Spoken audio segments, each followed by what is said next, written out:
લોક કલાકાર હકાભા ગઢવીની પોલીસ દ્વારા અટકાયત કરવામાં આવી છે। સોશિયલ મીડિયા પર એક ચર્ચા ચાલી રહી છે અને આ ચર્ચા પાછળનું તથ્ય શું છે, શું ખરેખર હકાભા ગઢવીની અટકાયત કરવામાં આવી છે કે કેમ, તમામ વિશે વિગતે ચર્ચા કરવી છે। નમસ્કાર, તમે જોઈ રહ્યા છો ચક્રવાત ન્યૂઝ, હું આપની સાથે હેમંત।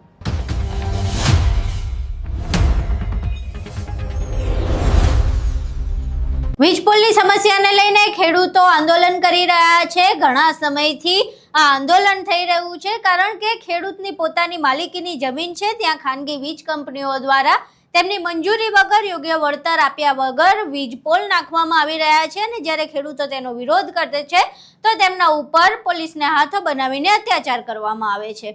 હવે આખી ઘટનાક્રમમાં અત્યાર સુધી તો જે ખેડૂતો છે એ ખેતરમાં વિરોધ કરતા હતા, પરંતુ હવે તેઓ આમરણાંત ઉપવાસ પર બેઠા છે। મોરબીના જેતપરમાં ખેડૂતો આમરણાંત ઉપવાસ પર બેઠા છે। આજે આ આંદોલનનો 6થો દિવસ છે અને આ આંદોલન રોજ સવારે ઉપવાસ હોય અને સાંજે સભા, ડાયરો, અલગ અલગ વિવિધ કાર્યક્રમો રાખવામાં આવે છે, જેમાં બેસણું રાખવામાં આવ્યું હોય, ડાયરો રાખવામાં આવ્યો હોય, સભા રાખવામાં આવી હોય। એવો જ એક કાર્યક્રમ 2 દિવસ પહેલા ડાયરાનો રાખવામાં આવ્યો હતો, જેમાં લોક કલાકાર હકાભા ગઢવી હાજર રહ્યા હતા। હકાભા ગઢવીએ ખેડૂતોના સમર્થનમાં 1 પણ રૂપિયો લીધા વિના ખેડૂતો માટે ડાયરો કર્યો હતો અને આ ડાયરામાં તેમણે હાથ જોડીને સરકારને વિનંતી કરી હતી કે ખેડૂતોની જે સમસ્યા છે તેનું નિરાકરણ લાવવાના પ્રયાસ કરવામાં આવે। આ સિવાય તેમણે ખાનગી વીજ કંપનીઓને આડે હાથ લીધી હતી અને કીધું હતું કે આ એક વ્યક્તિ આટલા બધા લોકોને દબાવે, આ કેવી વાત કહેવાય। હવે આખી ઘટના બાદ સોશિયલ મીડિયા પર એક ચર્ચા ચાલી રહી હતી, એવું રૂમર ફેલાઈ રહ્યું હતું કે હકાભા ગઢવીની અટકાયત કરવામાં આવી છે। જો કે આ આખું જે રૂમર ફેલાઈ રહ્યું હતું તેને લઈને હકાભા ગઢવીએ પોતે આ મામલે સ્પષ્ટતા કરીને એક વિડીયો બનાવ્યો છે। અહીં સાંભળીએ હકાભા ગઢવી આ મામલે શું કહી રહ્યા છે। મારા તમામ મિત્રોને હકાભાના જય માતાજી। અને એક અફવા પણ હાલે છે હકાભાને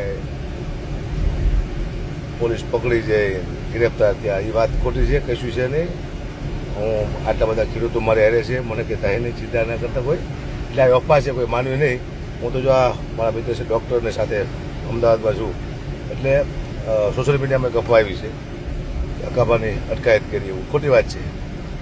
હું સત્ય બોલીને અટકાયત ન હોય કોઈ દિવસ, અને ખેડૂતો એટલા બધા છે મારી સાથે, એટલે મારે કોઈ ચિંતા છે નહીં અને હંમેશા સત્ય બોલવાની કોશિશ કરવાની છે આપણે।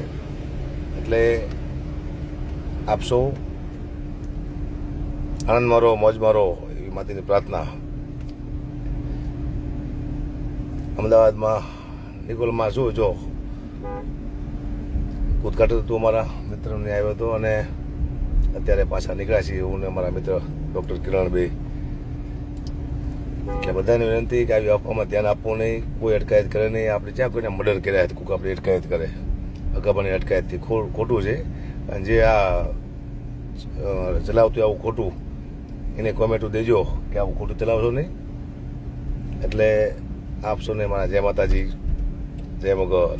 અહીં તમે હકાભા ગઢવીને સાંભળ્યા। હવે સીધી રીતે હકાભા ગઢવીની કોઈ પણ અટકાયત કરવામાં આવી નથી અને હકાભા ગઢવી આજે અમદાવાદ હતા અને અમદાવાદથી જ તેમણે આ વિડીયો પણ બનાવ્યો હતો, પરંતુ હકાભા ગઢવીનું સ્પષ્ટપણે એવું કહેવું છે કે ખેડૂતો માટે જે લડવાનું છે એ લડવાનું છે, ખેડૂતો માટે હજુય ડાયરા કરવા પડે તો કરવાના છે, પરંતુ ખેડૂતોની જે સમસ્યા છે તેનું નિરાકરણ આવવું જોઈએ। ખેડૂતો માટે કોઈ પણ બાંધછોડ કરવામાં નહીં આવે। આ સિવાય હકાભા ગઢવીએ કહ્યું કે જે સત્યનો સાથ આપે તેની આવી રીતે અટકાયતો ન કરવામાં આવે।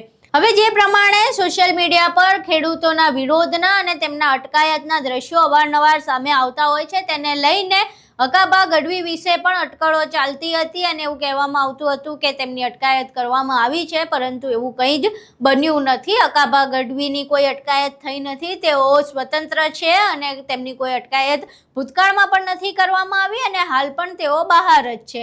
એટલે એ જે માહિતી ફેલાઈ રહી છે એ ખોટી છે, પરંતુ હકાભા ગઢવી જે પ્રમાણે ખેડૂતો સાથે લડવાના છે એ લડવાના જ છે અને તેમણે ખેડૂતોનો સાથ આપવાની વાત કરી જ છે। હવે હકાભા ગઢવીની આ વાત સાંભળી, તમે આખો વિડીયો જોયો, આ વિડીયો જોયા બાદ તમારું શું માનવું છે, તમારા મંતવ્યો અમને કોમેન્ટ બોક્સમાં જરૂર જણાવજો। વિડીયો પસંદ આવ્યો હોય તો વિડીયોને લાઇક કરજો, શેર કરજો અને અમારી ચેનલને સબસ્ક્રાઇબ કરવાનું ભૂલશો નહીં। નમસ્કાર।